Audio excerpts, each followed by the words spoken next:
been nearly 10 years since the lone wanderer left Vault 101 into the capital waste. And nearly 8 years since the common courier changed New Vegas for better or worse. But the question remains, which game was better and how? With the rumors of a Fallout 5 on the horizon, we begin our journey in looking where Bethesda began, with Fallout 3 against Obsidian's Fallout New Vegas.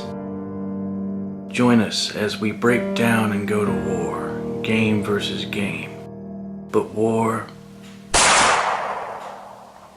never changes. So to start off this video, let's go ahead and talk about map size and locations. Y'all can argue this one as much as you want, but Fallout 3's map is bigger, about 20% bigger. I bet it feels huge in this hand. It even feels bigger, but that could have something to do with the amount of underground monorails and sewers you had to go through. That's a lot of holes. There's also areas of the city in Fallout 3 you can't walk around in, but the underground makes up for it. There's also areas in New Vegas you couldn't walk to either, but it doesn't make up for it. Fallout 3's locations are spread out like smooth butter, evenly spread, requiring you to explore further to find many of the locations, which adds to the immersion. Fallout New Vegas crams it all into the limited space they have available to the player, which takes away from the immersive experience. In terms of locations, there's no difference in variety, only difference in spacing. Now let's look at character building. In Fallout 3, the character build didn't matter much in what direction you chose to take. Whether you choose lockpick or science, most things you have to bust into have the option between picking the lock or hacking the computer. Whether you choose guns or energy weapons, both have a good abundance in Fallout 3. Speech doesn't matter too much, but it does help if it's at least level 50. Just about any character build you want to try will work, and they're all fun to try out. It's also pretty easy to make your character OP as f***, maxing out specials and skills. In Fallout New Vegas, however, you have to be careful with what you pick, and I mean be careful. I recreated a character 3 times until I finally found a combination that worked, so my face hole wouldn't get demolished. Aren't you tired of getting dirt kicked in your face? Yes I am. Focusing on energy weapons is not a good idea because there isn't an abundance of it in New Vegas. Not to mention you have to wait till you're in a later level before obtaining them. Bartering doesn't make much a difference in this game, not one significant enough to call for it. Speech is a double-edged sword. If you focus on it, you will have companions out the ass available to you. You'll be able to talk your way out of many conflicts in the game. If you're f***ing carrying, just f***ing say so. Yeah, deliver to the boss. Business as usual. Motor runners down in the maintenance wing. Straight through the door behind me, down the hall, down the stairs to the right. But you'll be about as useful as a wiffle bat in a gunfight, until you're a much higher level. The fact of the matter is character creation in New Vegas is more challenging than in Fallout 3. Depending on the kind of player you are, this can either be a good thing or a bad thing. So when it comes down to it, this one is all based on personal choice and opinion. New Vegas has a balance for players who want to be more heavily challenged. Fallout 3 has a system for players who want to max out everything as a challenge in its own right and become OP as a motherfucker. Me specifically, I like having both as an option. Next up is glitches and cheats. I was originally going to leave this topic near the end, but some of you might have noticed some discrepancies in the footage I've shown so far, all of which is my gameplay. When it comes to glitches, they can range from infinite bottle caps and experience to, hey, I killed this guy, I'll be right back. Why is he walking around? That was some thriller shit right there. Some glitches will just make your head spin.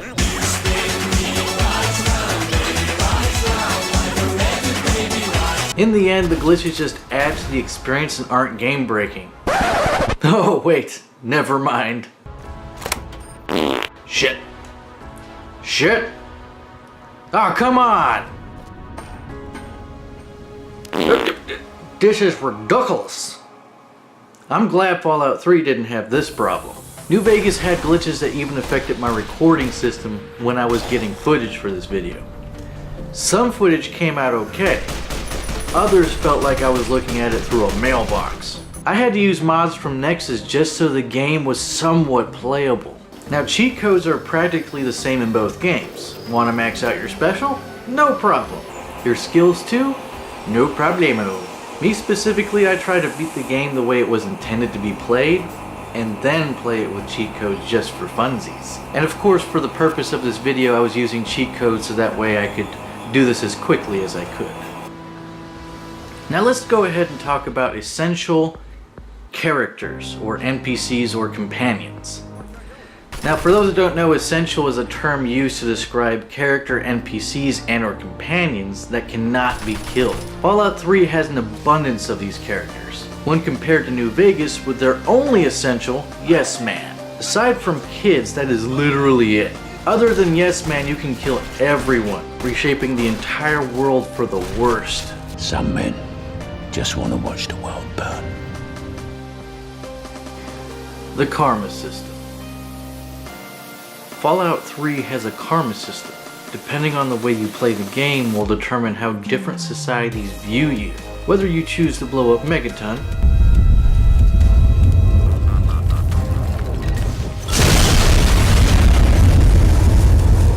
disarm the bomb,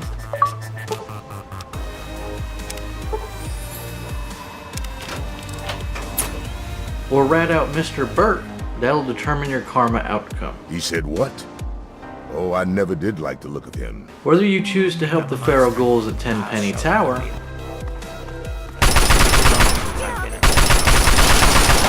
Look out! Angry ghoul on the loose! or kill them.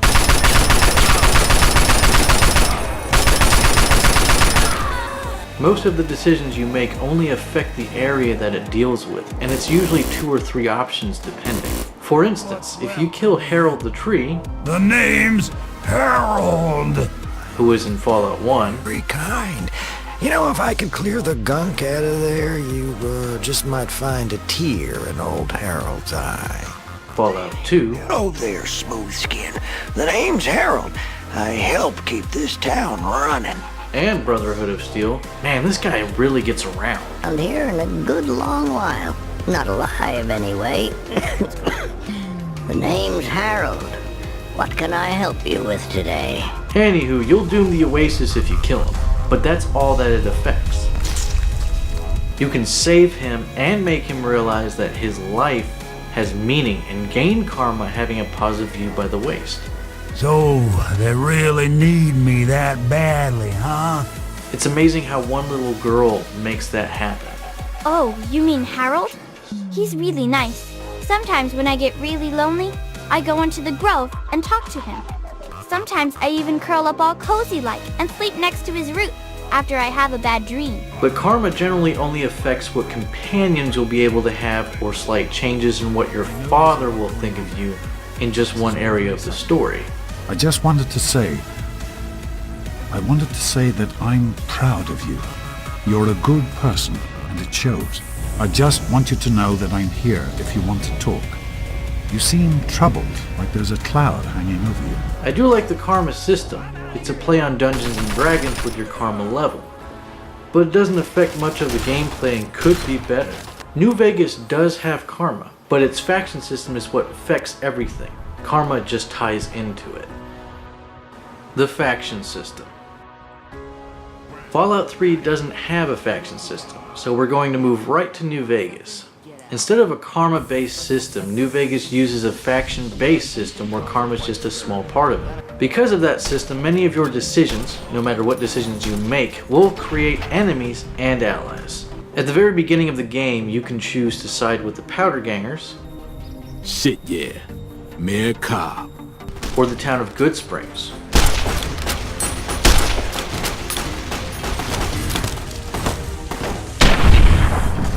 But it's not as cut and dry as that depending on the route you take. There are sub-choices you can make which will affect your relationship positively on both sides, and some that'll affect negatively on both sides. I saw you being awfully friendly with Joe Cobb, so No thanks. Although it's complex, it's because of that complexity that makes you feel as if the choice really is yours. The game doesn't play you, you play the game. Instead of there being one direct line to any story, there are multiple paths you can choose to take. Your work here is done.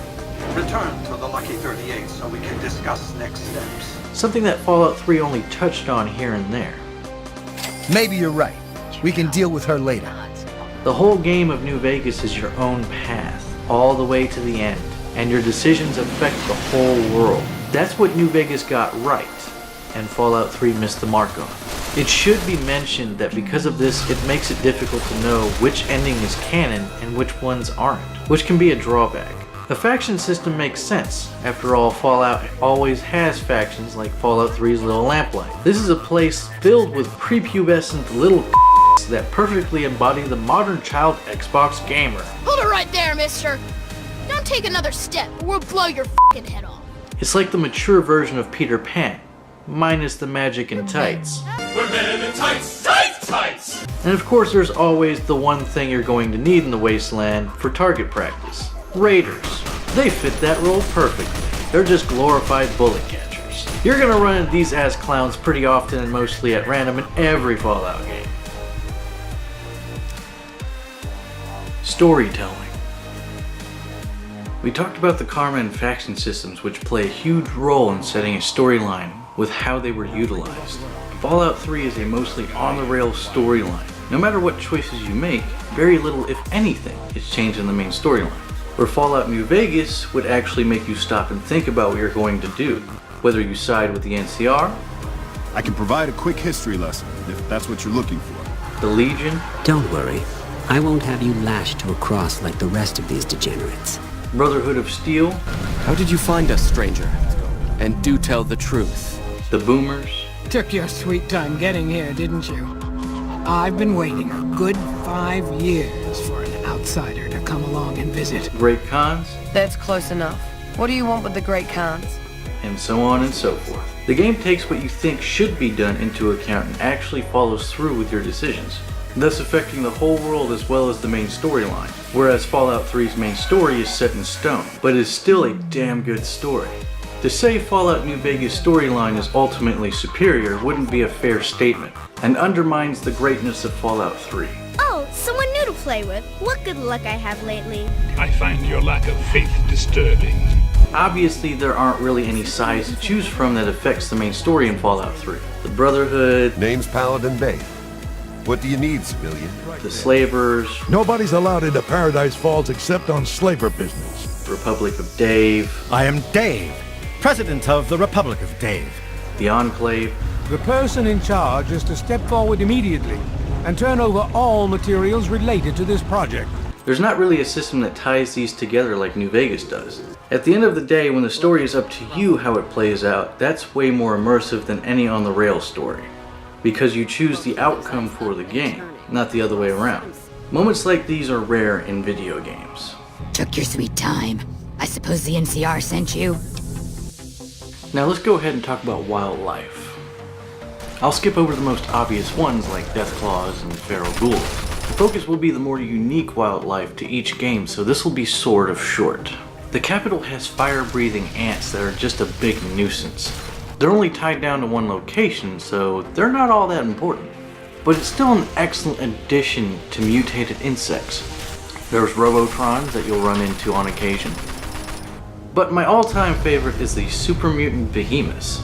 These guys are just a huge powerhouse. There's only like 5 of them in the waste, but once you find them, man is it fun trying out every weapon in your arsenal. New Vegas had an interesting concept. Like the fire ants in Fallout 3, New Vegas has praying mantis. Only they're f***ing everywhere.